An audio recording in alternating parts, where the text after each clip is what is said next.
Marko, veliko je tudi opozoril, da bo interventni zakon še povečal luknjo v proračunu. Kakšne so ocene?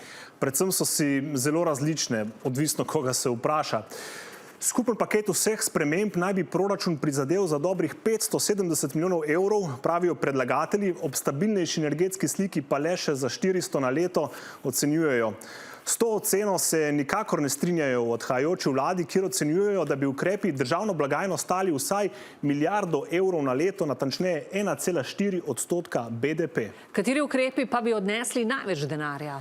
Najhujše udarce bi utrpela pokojninska blagajna. Predlagatelji ocenjujejo, da bi ukrep aktivacije upokojencev in drugi blagajno stali okrog 180 milijonov evrov na leto. Na Ministrstvu za finance in Ministrstvu za delo pa menijo, da bi bil izpad višji od pol milijarde evrov. Socialna kapica bi proračunu po ocenah predlagateljev odnesla 55, po ocenah kritikov pa 140 milijonov evrov na leto.